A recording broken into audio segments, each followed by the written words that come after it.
I'm Dorotea and I'm the Italian Boardgamer. I'm very excited because this is going to be the first video of a series of short videos in which I present a board game in a bite.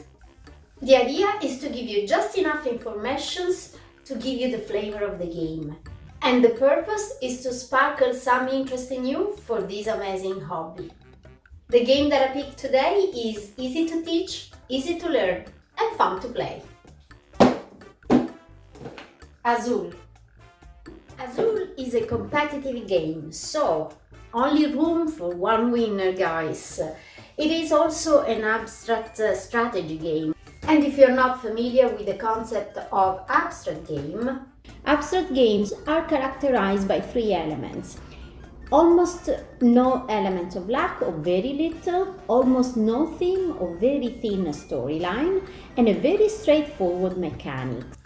Thank you, Professor.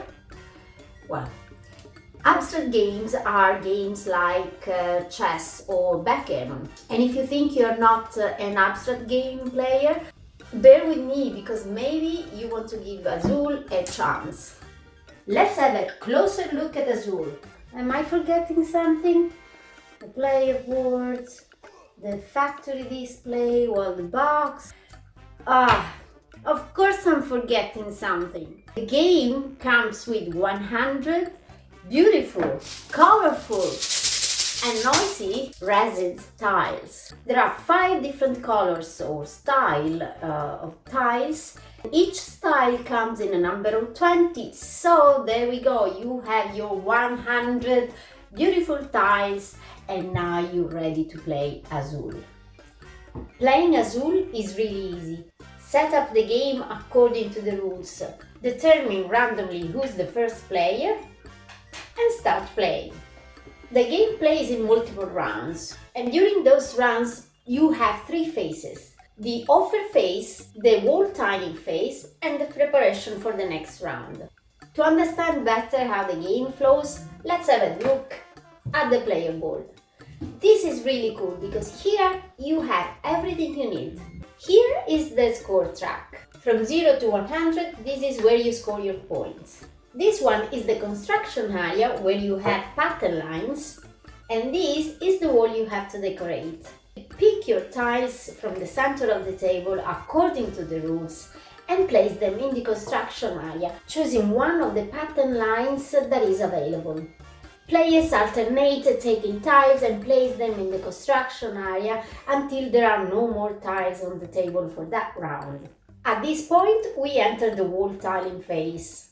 Any line that you have completed with the tiles according to the rules allows you to transfer the first tile of that line from the pattern line into the wall, on the row corresponding to that line, on the spot corresponding to that color. Easy.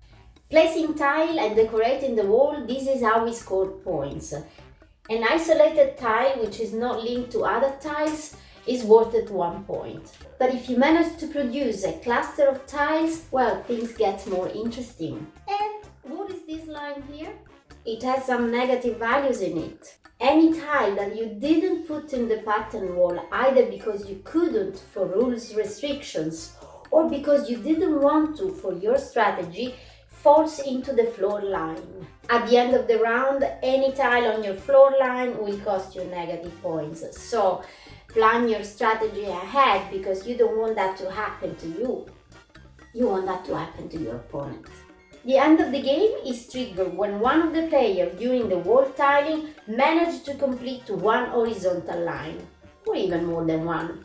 Players will complete the wall tiling until the end, and then they will go to the final scoring.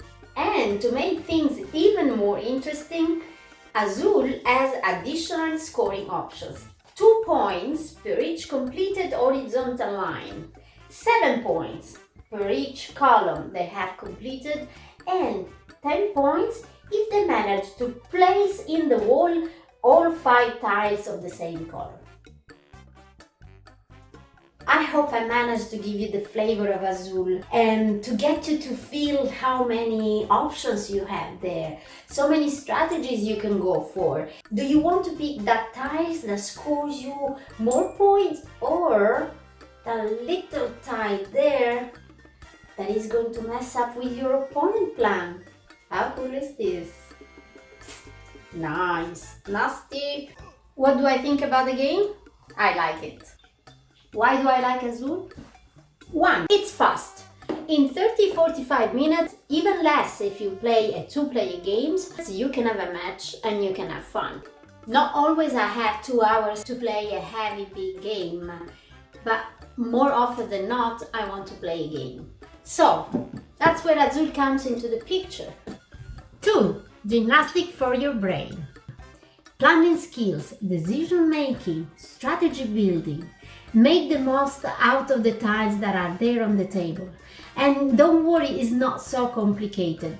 Azul is one of those games where a new player can compete fairly with an expert one because you don't need the background knowledge.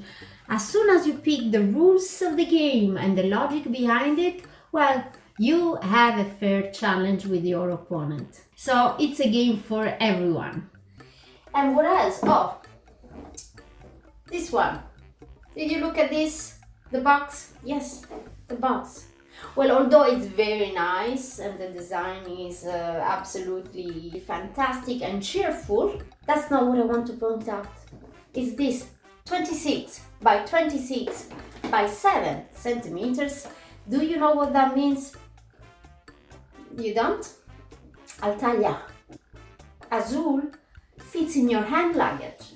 That's right. Without passport or ticket requested, Azul can travel with you everywhere you go. And we know how boring sometimes traveling is. So why do we have to be bored when we can have fun? Right? I think I'm right. So that was Azul in a bite. I hope you enjoyed and I hope this has sparkled some interest in you, some curiosity, so maybe you want to give Azul a try and you can have fun. Oh guys, you're still there. Well, of course, thank you for watching and don't forget to have fun, right? 3, 2, 1, ciao!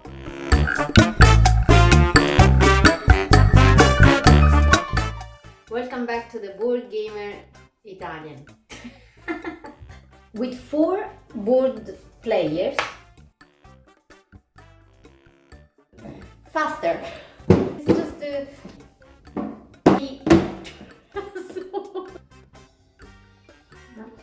and thanks to get and so I don't like it today play. Yes. Today we can play Azul. Are you trying to kill me? I don't like it. Huh? I don't like it. Ah, look at you. If you have a look at the map, you can see how cool it is. Well, I'm thinking of yes, what am I thinking? Good job.